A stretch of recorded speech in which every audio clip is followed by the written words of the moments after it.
বিছানার উপরে রাখা ফোনটাতে বারবার রিংটোন বেজে কেটে যাচ্ছে। ইয়াশ মাত্রই আসলো রুমে। আশেপাশে তাকিয়ে খুঁজলো উপমাকে, রুমের কোথাও নেই সে।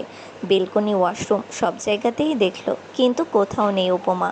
মনটা কচকচ করছে ইয়াশের। কোথায় গেল মেয়েটা? ফোনটা ফেলে রেখেছে, সিঁড়ি বেয়ে নিচে গেল ইয়াশ। এ কি দেখছে ইয়াশ? আফিয়া আর ইয়াশের আম্মু সুফিয়া বেগম হেসে হেসে কথা বলছেন উপমার সাথে। কিছুক্ষণ তাকিয়ে দেখল ইয়াশ। কাশফিয়ার চোখ পড়ল ওর দিকে। ভ্রু উঁচিয়ে ইশারায় জিজ্ঞেস করলো কি হয়েছে। আনমনেই হাসলো ইয়াশ।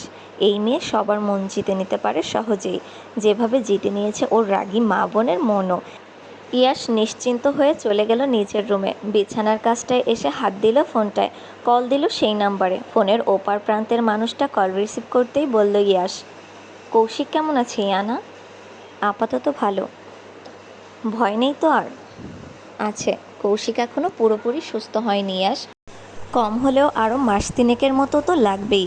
পায়ে আর মাথার আঘাতটা বেশিই লেগেছিল। সুস্থ হতে সময় লাগবে। ইয়াশের ফর্সা মুখটা মুহূর্তেই ঢেকে গেল অন্ধকারে। কৌশিক পুরোপুরি ভালো না হলে নিজেকে যে ক্ষমা করতে পারবে না ইয়াশ। অ্যাক্সিডেন্টটা যে হয়েছিল ওর জন্যই। একটা সুস্থ সবল ছেলে তার জন্য অসুস্থ হয়ে পড়েছিল হসপিটালের বেডে। দীর্ঘশ্বাস ছাড়ল ইয়াশ। কানে আসলো ইনায়ার কথা। মেয়েটাকে পেয়েছিস? কার কথা বলছিস? যার জন্য পাগল হয়ে দেশে গেলি? ঠোঁটের কোণে হাসি ফুটে উঠল ইয়াশের। কিছুক্ষণ চুপ থেকে বলল ইনায়াকে। তাকে তো পেয়েছি। তুই জানিস মেয়েটাকে? জানি তো। মেয়েটা আমাদের ইয়াশের ড্রিম গার্ল। মেয়েটা কৌশিকেরই বোন। অবাকের স্বরে বলল ইয়ানা। কি? এটা কি সত্যি? ইয়াশ মিথ্যা কথা বলে না। মেয়েটা কি জানে তার ভাইয়ের অ্যাক্সিডেন্টের ব্যাপারে? না, বলিনি আমি। মেয়েটা বড্ড অভিমানী। ওর প্রাণপ্রিয় ভাই আমার জন্য অ্যাক্সিডেন্ট করে হসপিটালের বেডে শুয়ে আছে জানলে ও হয়তো এক্ষুনি আমার বাড়ি ছেড়ে চলে যাবে। আমার ভালোবাসাকে সে করুণা ভেবে ভুল করবে। ইনায়াকে কথাগুলো বলে বেলকনি থেকে রুমের দিকে তাকালো ইয়াশ। পুরো রুমে কেউ নেই। উপমা হয়তো এখনও নিচেই আছে। এই ভেবে নিশ্চিন্ত হলো সে। ইনায়ার সাথে বেশ কিছুক্ষণ কথা বলে কেটে দিল ফোনের লাইন। অভিমানীর অভিমান হয়েছে। একটু একটু করে মনের মধ্যে জন্ম নেওয়া ভালোবাসা নিমিষেই শেষ হয়ে গেছে তার। ছোট্ট মনটা ভেঙে চুরমার হয়ে গেছে প্রিয় মানুষের অবহেলায়। ভাইয়ের পরে যে মানুষটাকে সবচেয়ে বেশি বিশ্বাস করেছিল, যে যত্ন করে নিজ হাতে মেরে ফেলেছে কাশফিয়ার ভালোবাসাকে, কষ্ট দিয়েছে তাকে। কাশফিয়া ঠিক করেছে এখানে আর থাকবে না, চলে যাবে ইয়াশকে ছেড়ে। যে মানুষটা তাকে চায় না, ভালোবাসে না, তার কাছে কেনই বা পড়ে থাকবে সে? বিছানা থেকে নেমে ওয়াশরুমে যাবে বলে পা বাড়িয়েছিল কাশফিয়া। পায়ের দিকে তাকাতেই সুন্দর নূপুর জোড়া চোখে পড়ল ওর। অবাকে কপালে কিঞ্চিত ভাঁজ পড়ল তার। বিড়বিড় করে বলল, আমার পায়ে নূপুর আসলো কোথা থেকে? দরজার সামনে দাঁড়িয়ে থাকা ইয়াশ হাসল উপমার কথায়। এ মেয়ে এত বোকা কেন? যার প্রতি রাগ পুষে রেখেছে সে যে মনে মনে তাকেই ভালোবেসে, সেটা কি জানে এই মেয়ে? ছাদে দাঁড়িয়ে আছে রোহি, পাশেই ইয়াশ। এতক্ষণ উজ্জ্বল আর ইয়াশ দাঁড়িয়ে গল্প করছিল এখানে। মাত্রই এসে উপস্থিত হয়েছে রোহি। উজ্জ্বলের জরুরি কাজ আছে, তাই চলে গেছে ওখান থেকে। ইয়াশ চলে যাবে বলে পা বাড়িয়েছিল, তখনই দেখলো বাতাসে ফুলের টপটা পড়ে যাচ্ছিল মাটিতে। রোহি তার ঠিক পাশটায় দাঁড়িয়ে। ব্যথা পাবে ভেবে ইয়াশ ওর হাত ধরে টান দিয়ে সরালো ওখান থেকে। টাল সামলাতে না পেরে পড়েই যাচ্ছিল রোহি। ইয়াশ আগলে নিয়েছে তাকে দুহাতে। মেয়েটা নিষ্পলক চোখে তাকিয়ে আছে ওর দিকে। ইয়াশের কেমন যেন লাগলো বিষয়টা। রোহিকে তো সে বরাবরই নিজের বোনের চোখে দেখে এসেছে। ইয়াশ চলে যেতে নিলেই বলল রোহি, আমাকে ভালোবাসা যায় না ইয়াশ? আমি এতটাই খারাপ? রোহির এমন কথায় অবাক হলো না ইয়াশ। মেয়েটার মনে যে তার প্রতি ভালো লাগা আছে এটা বুঝেছে অনেক আগেই। মাথা ঘুরিয়ে তাকালো রোহির দিকে, বলল ওকে, তুমি ভালো রোহি, ভীষণ ভালো, কিন্তু আমার ভালোবাসা যে নির্দিষ্ট কারোর জন্য। সেই ভাগ্যবতী তোমার উপমা নিশ্চয়ই। চুপ রইল ইয়াশ, তাকালো আকাশপানে। কিছুক্ষণ পর বলল রোহিকে, তুমি তো অবুঝ নও রোহি। আমার হৃদয় জুড়ে অন্য নারীর বিচরণ জানার পরেও তুমি আমাকে চাইছো। পৃথিবীর কোথাও না কোথাও এমন কেউ আছে যে তোমাকে ভালোবাসবে, বুঝবে, আগলে রাখবে। আমাকে চেয়ে পাপ বাড়িও না নিজের, ভবিষ্যৎ নিয়ে ভাবো। সেই মানুষটা তুমি হলে কি খুব ক্ষতি হতো ইয়াশ? আমি যে চেয়েও মাথা থেকে সরাতে পারি না তোমাকে। আমি কি করব বলো? তোমাকে ভালো না বাসার উপায় বলে দাও, আমি আর ভালোবাসবো না তোমাকে। কথা নেই ইয়াশের মুখে। কী বা বলবে রোহির কথার উত্তরে? চুপচাপ মেয়েটা আজ নিজেকে ভেঙে চুরে প্রকাশ করেছে যে ওর কাছে। ইয়াসের মনে হলো ছাদের দরজার সামনে থেকে এক্ষুনি কেউ গেল। কে ছিল? উপমামের নিশ্চয়ই। মেয়েটা শুনল ইয়াসের পুরো কথা, নাকি অর্ধেক কথা শুনেই অভিমান বাড়ল তার প্রতি।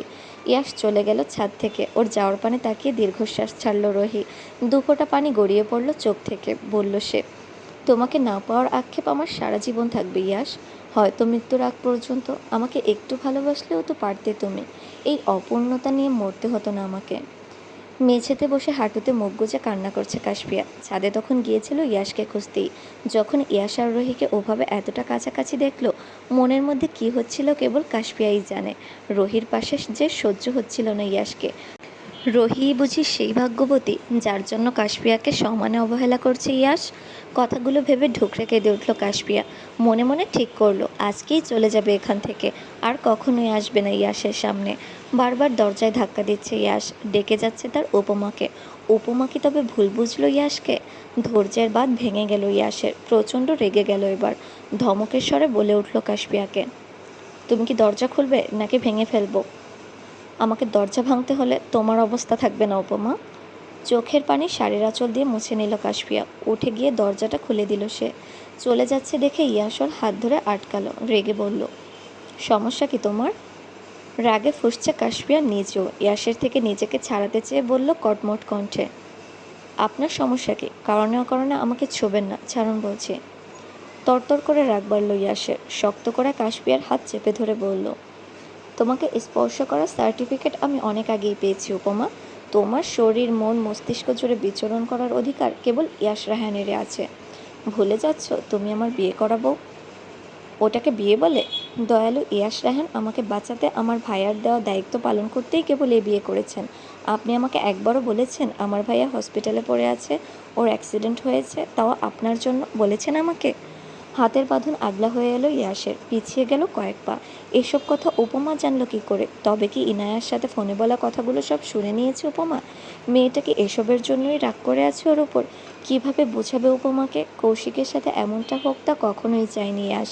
ইয়াস তাকিয়ে আছে সামনে দাঁড়িয়ে থাকা কাশপিয়ার দিকে। ও দরজা দিয়ে বেরিয়ে যেতে নিলেই আবারও হাতটা ধরে নিল ইয়াস। একটানে এনে ফেলল নিজের বুকে। শরীর কাঁপছে ইয়াসের। কেমন অস্থির অস্থির লাগছে। ভয় হচ্ছে মনের মধ্যে। উপমা কি ছেড়ে চলে যাবে তাকে? ইয়াস যে মরে যাবে তাহলে। উপমাতেই যে ইয়াসের সব ভালোবাসা, ভালো লাগা, দুর্বলতা বুঝতে দিল না তা। চোখ মুখের ভাবভঙ্গি পরিবর্তন করে রাগ মিশ্রিত কণ্ঠেই জিজ্ঞেস করল কাশপিয়াকে, কোথায় যাচ্ছ তুমি? চলে যাচ্ছি। আপনার সাথে থাকলে চোখের সামনে আপনাকে দেখলে দম বন্ধ লাগছে আমার। ইয়াস বাঁকা হেসে উপমার কোমর চেপে ধরে শক্ত করে চোখ মুখে রাগ নিয়ে বলল আবারও, দম আটকে মরে গেলেও তোমাকে আমার সাথেই থাকতে হবে উপমা। আমার থেকে ভুলেও পালাতে চাইবে না, জানে মেরে ফেলবো তোমাকে। নিজেকে ছাড়ানোর জন্য ছটফট করছে কাশপিয়া। ইয়াস একসময় নিজেই ছেড়ে দিল ওকে। পালাতে চাইল নিজের শক্তপোক্ত হাত দিয়ে। থাপ্পড় বসালো কাশপিয়ার নরম তুলতুলে গালে। ছলছল চোখে ইয়াসের মুখপানে তাকালো কাশপিয়া। বুঝলো ইয়াস হয়তো বিরক্ত ওর প্রতি, তাই তো অমানুষের মতো চর বসালো গালে। ইয়াস এভাবে মারতে পারলো তাকে ভেবেই চোখের কোণে পানি জমেছে কাশপিয়ার। এই ইয়াসকে পুরোপুরি অচেনা লাগছে ওর। ইয়াস গম্ভীর এটা সে জানে। মাঝে মধ্যেই ধমক দিয়ে ওঠে ভুল করলে। কিন্তু এমন আচরণ, এমন কঠোর কি ইয়াস কেবল কাশপিয়ার প্রতি? রাগে রুমের জিনিসপত্র সব এক এক করে ভেঙে ফেলছে ইয়াস। বাড়ির লোকজন সবাই এসে দাঁড়িয়েছে ওদের রুমের দরজার সামনে। কি হয়েছে বুঝতে পারছে না কেউই। তবে কারোরই এটা বুঝতে বাকি নেই কাশপিয়ার সাথেই কোনো ঝামেলা হয়েছে ইয়াসের। সুফিয়া বেগম রুমে ঢুকলেন ইয়াসের। পরিস্থিতি সামাল দিতে নিজের সাথে করে নিয়ে গেলেন কাশপিয়াকে। ইয়াসের রাগ তো ওনার জানা, কখন আবার চড়থাপ্পড় মেরে বসে মেয়েটাকে। ছেলের রাগ কমলে না হয় নিজেই আবার দিয়ে যাবেন বৌমাকে। দিনের আলো কেটে গিয়ে রাত হয়েছে। চারিদিকে ঢেকে গেছে অন্ধকারে। বাইরে তুমুল বর্ষণ শুরু হয়েছে। প্রকৃতি আজ অশান্ত হয়ে উঠেছে হুট করেই। কাশপিয়া আর ইয়াসের মানবাভিমানের পালা শেষ হয়নি এখনো। আজকেই সব ঠিকঠাক করে এসেছে ইয়াস। সে ফিরে যাবে নিজের কাজের জায়গায়। অপরিচিত দেশটাতে এখানে সব কিছুতেই বিরক্ত লাগছে ওর। ইয়াস নিজের রুমেই যাচ্ছিল। মায়ের রুমটার দিকে চোখ যায় তখন। রাত প্রায় 12টার কাছাকাছি। এত রাতে দরজা খোলা দেখে ভাবলো কি হয়েছে। ইয়াস আস্তে আস্তে রুমে ঢুকলো। বিছানায় ওর আম্মুর পাশে শুয়ে থাকা কাশপিয়াকে দেখলো। কি যেন হলো ইয়াসের। উপমার ঘুমন্ত মায়াবী মুখশ্রী খুব করে টানছে ওকে। বারবার গোলাপি অধর জোড়ায় ঠোঁট ছোঁয়াতে ইচ্ছে করছে নিজের। ইয়াস এগিয়ে গেল কাশপিয়ার কাছে, কোলে তুলে ওকে নিয়ে গেল নিজের রুমে। কাশপিয়াকে বিছানায় রেখে ওর পুরো মুখে চুমু এঁকে দিল ইয়াস। মেয়েটাকে আজ খুব করে কাছে পেতে ইচ্ছে করছে ওর। ওকে পুরোপুরি বিলীন করতে ইচ্ছে করছে নিজের মধ্যে। ইয়াস আস্তে আস্তে কানের কাছে গিয়ে ডাকলো কাশপিয়াকে, উপমা। ঘুমের মধ্যেই ইয়াসের গলা জড়িয়ে ধরল কাশপিয়া, বলল অস্পষ্ট কণ্ঠে, হুম। ইয়াস হাত ছোঁয়ালো কাশপিয়ার ঠোঁটে, বলল ওকে আবারও, তোমার এই গোলাপ রাঙা ঠোঁট জোড়ার দখল নিতে দিবে আমাকে? কথা বলল না কাশপিয়া, আর একটু শক্ত করে জড়িয়ে ধরল ইয়াসকে। প্রেয়সীর গভীর আলিঙ্গন পাগল করে দিচ্ছে ইয়াসকে। কোনো কিছু না ভেবেই সে আঁকড়ে ধরল কাশপিয়ার অধর। তড়িৎ গতিতে চোখ খুলে তাকালো কাশপিয়া। ইয়াসকে ছেড়ে দিল সে, বুকে ধাক্কা দিয়ে সরাতে চাইল নিজের থেকে। বাদ মানল না ইয়াস। আরও গভীর হলো ওর চুম্বন, ওর হাতের স্পর্শ। একসময় কাশপিয়ারও কী যেন হলো, ছেড়ে দিল নিজেকে ইয়াসের হাতে। কাশপিয়ার পুরো শরীর জুড়ে রাজত্ব চালাচ্ছে ইয়াস। কখনো গলায়, কখনো আবার ঠোঁটে মুখে ডোবাচ্ছে নিজেকে। ইয়াসের ঠোঁটের স্পর্শে পাগল হওয়ার অবস্থা কাশপিয়ার। খামচে ধরেছে ইয়াসের মাথার এলোমেলো চুলগুলো। পরনে থাকা শাড়ির আঁচল ধসে পড়েছে কখন, খেয়াল নেই সেদিকে। ইয়াসের গায়ের শার্টটাও গড়াগড়ি খাচ্ছে মেঝেতে। দুজনে মিলে হারিয়ে গেছে ভালোবাসার রাজ্যে।